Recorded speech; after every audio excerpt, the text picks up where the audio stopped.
Karibu ndugu yangu, msikilizaji wangu, kwenye kipindi kingine kizuri cha somo la matokeo ya Pentekoste, mahali ambapo tunajengwa na kutiwa moyo namna ambavyo mitume walifanya kazi. Na jina langu Mchungaji Omondi Enrico wa kanisa la Charity of Hope Community. Sasa katika somo hili naomba tuombe pamoja ili tuanze. Bwana Yesu, nakushukuru kwa kunipa nafasi hii kwa watazamaji wangu na wasikilizaji wangu ili wapate kusikia somo hili na kulielewa. Anza nasi, maliza nasi, kwa jina la Yesu Kristo Bwana wetu. Amen. Katika somo hili, ndugu yangu mpendwa wangu, msikilizaji wangu na mtazamaji, tunajifunza juu ya matokeo haya ambayo ni muhimu kuyazingatia, hasa tunapotafakari afya ya kanisa la Kikristo na huduma zake duniani. Yesu aliwaambia wanafunzi wake kwamba watapokea nguvu. Kwa hiyo wakae tayari, watapokea nguvu. Wanafunzi wa Yesu kipindi kilipofika wakajawa na hiyo nguvu ya Roho Mtakatifu. Ukisoma kwenye Matendo sura ya 2 mstari wa 1 hapa na kuendelea, unaona kwamba Yesu alikuwa amewaahidi wanafunzi wake kuwa wangefunikwa na ujio wa Roho Mtakatifu juu ya siku ya Pentekoste. Na ujio huu ulipokuja, mpendwa, ulileta mambo makuu kabisa mawili. Hapa wanafunzi walipewa nguvu za Mungu, hakika kuwawezesha kutimiza kusudi la Mungu ambalo alikuwa amekwisha liandaa juu yao. La pili, wanafunzi walipokea wajibu wao rasmi siku hiyo ya ujazo huo, ambao wajibu huo ulikuwa mashahidi wa Kristo duniani kote. Sasa kama walipokea vitu hivyo, ndugu mpendwa wangu na unaisikiliza na kutazama, sasa ngoja nikupe matokeo sasa ya siku hii ya Pentekoste. Yapo matokeo mengi mno, kama matokeo 10 hivi, lakini huenda leo nikazungumza na wewe kwa tokeo moja au mawili. Tokeo la kwanza ni wanafunzi wa Yesu kuihubiri Injili kwa ujasiri. Usisahau hiyo, kwamba wanafunzi wa Yesu walipojazwa Roho Mtakatifu sasa walihubiri Injili kwa ujasiri. Matendo ya Mitume sura ya 2 mstari wa 14 mpaka 21, na ukisoma 29 mpaka 30, mstari wa 29 mpaka 30 utaona pia. Unaweza ukasoma Matendo ya Mitume sura ya 4 mstari wa 13 na ule mstari wa 29 na wa 31 kwenye hiyo sura ya 4. Pia unaweza kusoma Matendo ya Mitume sura ya 18 mstari wa 26. Baadaye na kuendelea. Katika tukio hili la Pentekoste, hakika lilipotokea liliwafanya wanafunzi kupata ujasiri, haleluya, mkubwa sana wa kuihubiri Injili ambayo ni Injili ya amani kwa kila mtu yoyote. Sasa walipopata neema hii katika jambo hili la kwanza, wakawa na uhakika wa Kristo wanayemwamini. Jasiri uliwafanya hakika wamshuhudie Kristo hadharani, bila woga, bila shaka, mahali popote. Wanafunzi hawakuwa na shaka tena juu ya Yesu au maisha yake, kufa kwake, kufufuka kwake, na katika kutoka kwa wafu hawakuwa na shaka. Wakristo hata leo duniani wanapaswa kuihubiri habari njema kwa ujasiri wote na kwa nguvu za Roho Mtakatifu aliye pamoja nao. Basi tena wakawa na uhakika wa neno walilolipokea. Kwenye hii jambo letu, matokeo ya kwanza, licha ya kuwa na jasiri, watu hawa walihubiri neno kwa uhakika na kwa ufasaha. Haleluya. Ujumbe wao ulikuwa ni thabiti na wenye mantiki, na ile kama walivyoipokea neema hii kwa Yesu. Ufahamu wa neno la Mungu juu ya hao mitume uliongezeka.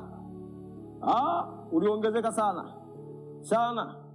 Walichokijua tangu Musa, Zaburi, manabii hadi Kristo mwenyewe ndicho walichohubiri.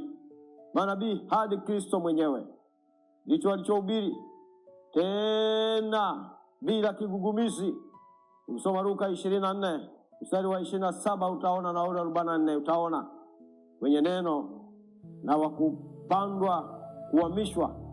Hata mtu aje kwa namna gani, hawakuweza kuhamishwa kwenye lile neno. Tendo ya Mitume sura ya 6 mstari wa 3 mpaka wa 4 unaweza ukaona. Kanisa la Kikristo leo mara baada ya Pentekoste likijikita zaidi kwenye kujifunza neno, licha ya maombi mengine yote, linaweza litafaulu. Kanisa la Kristo karne ya 21 lazima liwe na ujasiri. Ulimwengu tuliomo leo utapinduliwa na watu jasiri wanaomjua na kumfuata Kristo, wakiishi kwa imani iliyojengwa kwenye misingi na ahadi za neno la Mungu peke yake. Hilo ni tokeo la kwanza. Tokeo la pili, wanafunzi wa Yesu kuwa mashahidi wa Kristo kote duniani. Ukisoma ile Matendo ya Mitume sura ya 1 mstari wa 8 hapa, na unaweza ukaona kitu. Wacha tusome hapa.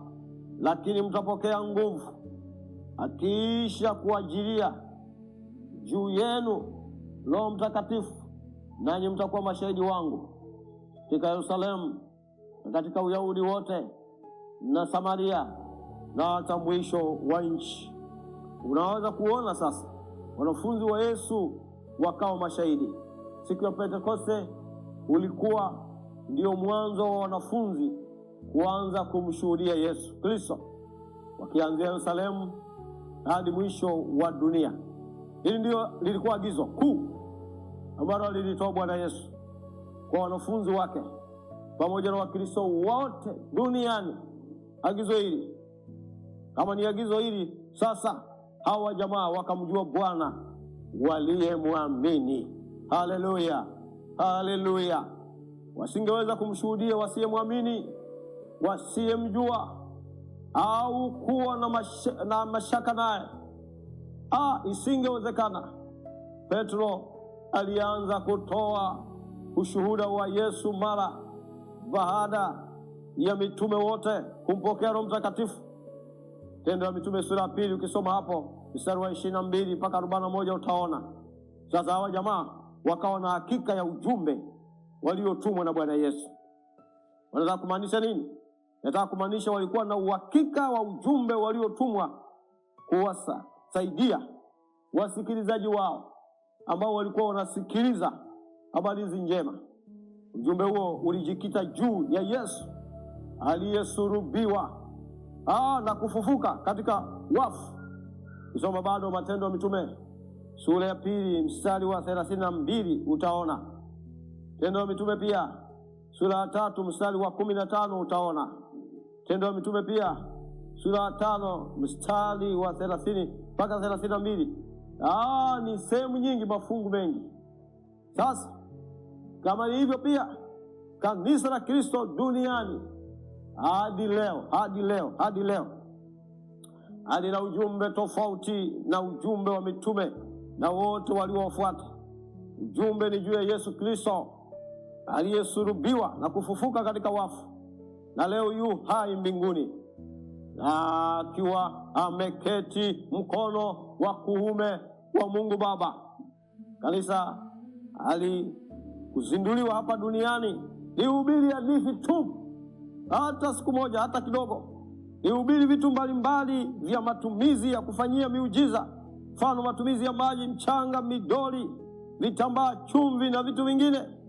Jumbe halisi, msikilizaji wangu na mtazamaji wangu, wa kanisa kwa ulimwengu huu ni kumshuhudia Yesu Kristo, aliyesulubiwa na kufufuka kutoka kwa wafu.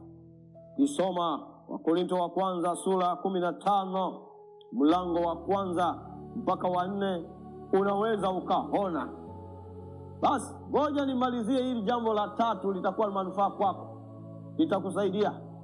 Tokeo la tatu lilikuwa ni watu waliosikia ushuhuda wa wanafunzi wa Yesu, wakaitikia kwa moyo wa toba ya kweli. Matendo ya Mitume hapa sura ya 2 mstari wa 37 mpaka wa 38 unaweza kuona habari hizi. Na Matendo ya Mitume sura ya 4 mstari wa 4 unaweza kuona. Matendo ya Mitume sura ya 5 mstari wa 14 unaweza kuona. Watu waliposikia injili ya uzima, walichomwa mioyo yao na wakaamua hawa watu kumwamini Yesu bila vipingamizi. Kazi ya Roho Mtakatifu ambayo ilitokea ilikuwa ni kufunua hati yao ya dhambi. Injili ilipohubiriwa, Roho Mtakatifu ifunuae hatia ya dhambi ndani ya mioyo ya watu waliamini na kutubu kwa toba ya kweli. Unaweza kusoma Yohana sura ya 16 mstari wa 8. Matokeo ya kile kilichohubiriwa, watu wengi walimwamini Yesu na kutubu dhambi zao na kupokea wokovu. Ukisoma Matendo ya Mitume sura ya 2 mstari wa 37 mpaka 38 na ile Matendo ya Mitume sura ya 4 mstari wa 4 utaweza kuona. Kama ndivyo nguvu ya neno la uzima ikaleta wokovu. Wanafunzi walipohubiri na walipoendelea kufanya kazi hii, waliamini nguvu ya neno liwezalo kumfanya mtu apate kuamini. Rumi 10 mstari wa 17. Petro alikiri kuwa hapana jambo la mbadala isipokuwa maneno ya uzima kutoka kwa Bwana Yesu. Yohana sura 6 mstari wa 68 unaweza kuona. Kanisa la Kristo katika kipindi hiki tulichopo cha karne hii ya 21 lina utajiri mkubwa sana wa neno la Mungu.